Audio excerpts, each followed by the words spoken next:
Long ago, before anyone in Europe knew about it, there was a land on the other side of the ocean. A big land. A rich land. Full of forests and rivers and animals. And full of people. These people lived there for thousands of years. They had villages and families. They grew food and hunted animals. They had their own language, their own music, their own stories. They knew this land like they knew their own hands. Every river, every forest, every season. Then one day, ships came from Europe. The men on the ships looked at this land and felt something strong inside. So much space, so much green. In Europe, land was expensive. Land was power. Here there was more land than they could ever imagine. Free, open, waiting. So they stayed, and they told others. And more ships came. First came the French. They found a big river and built a small colony there. They were smart about it at first. They talked to the local people. They learned from them. They traded things. Metal tools for warm fur coats. For a short time it worked. Two very different groups of people living near each other. But more ships came. From England. From Spain. From Holland. All these countries looked at the same land. All of them said the same thing. This is ours. Nobody asked the people who lived there first. The local people did not understand this idea. In their world, land was not something you own. Land was like air, like water. You live with it. You take care of it. But it belongs to nobody. The Europeans thought very differently. For them, land was money. Land was power. And they would fight for it. So fighting started. And it went on for a very long time. One of the first English groups arrived in a place called Virginia. They were full of hope. A new life. A new start. They got off their ships and looked at the green forests and the wide river and felt happy. That happiness did not last long. They did not know how to live in this new place. In England, you buy food in a market. Here there was no market. You had to grow food. You had to hunt animals. You had to learn which plants were safe and which were dangerous. You had to learn everything from zero. They did not know any of this. Then winter came, and it was terrible. Cold and dark and long. Food ran out fast. People got sick. Every morning some people did not wake up. Of the first 300 people who came, only 60 were alive when spring arrived.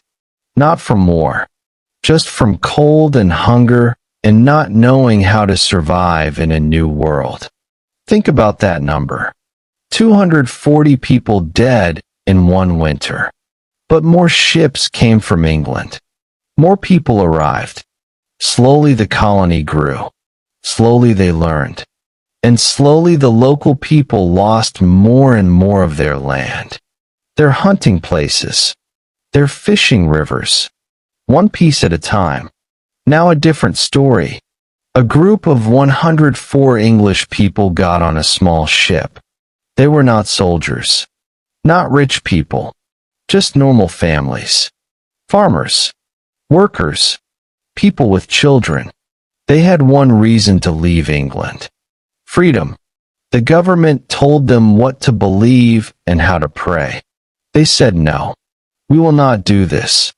So they left everything behind and got on a ship.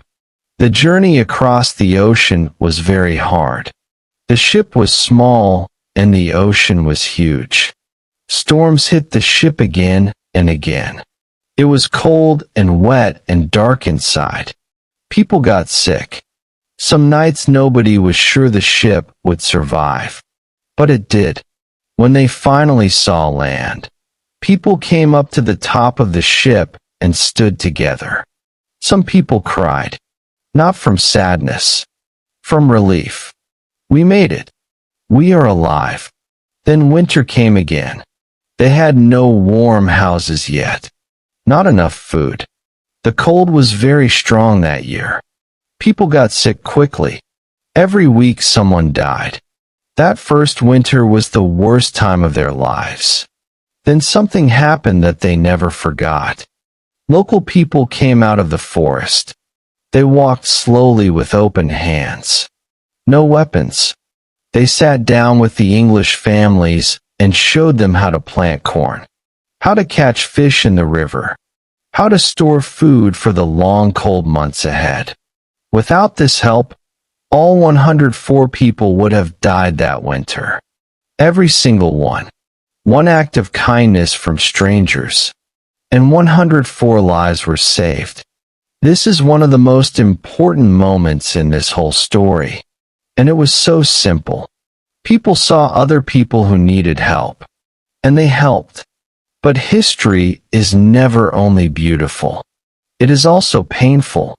The local people who saved these English families later lost everything to them.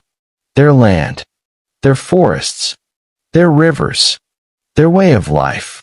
As more and more English people arrived, they needed more and more space. And they took it. The people who helped most lost most in the end. This is one of the hardest truths in American history. And now the strangest story of all. A group of people came to a small island on the coast. They built a small village. Wooden houses, a garden, a fence, a new home. Their leader sailed back to Europe to get more supplies. He said goodbye to everyone. He promised to return quickly, but he could not. Wars in Europe kept him away for 3 years. 3 long years. When he finally came back and sailed toward the island, he stood at the front of the ship and listened. No sounds from the village. No smoke from the houses. No children. No dogs. Nothing. He got off the ship and walked into the village. The houses were standing. The plates were on the tables. The beds were inside. Everything was in its place. But not one single person was there. No bodies. No signs of a fight. No note. Just silence and empty houses and wind in the trees. He searched the whole island. He called out names. He went into the forest. Nothing. Then he found one thing. One word. Cut deep into a tree near the village fence. Just one word with a knife. He stood there and looked at that word for a long time. 115 people lived on this island. Men and women and children. His friends. People he knew by name. All gone. Like they never existed. Nobody found them. Not in 10 years. Not in 100 years. Not in 400 years. Today we still do not know what happened to those 115 people. Did they go to live with local people? Did they try to sail somewhere and get lost at sea? Did something terrible happen in the forest? Nobody knows. One word on an old tree. And silence forever. America grew from all these stories. From brave people who crossed a dangerous ocean. From kind strangers who came out of the forest with food. From terrible winters and slow, difficult beginnings. It was never a clean or simple story.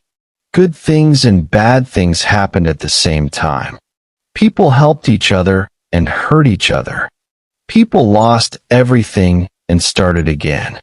But every person in every story carried one thing inside them. Hope. The belief that tomorrow could be better than today. That a new place could mean a new life. That the hard days would end. Some of them were right. And somewhere on a quiet island, one word is still in an old tree, waiting for an answer that never came.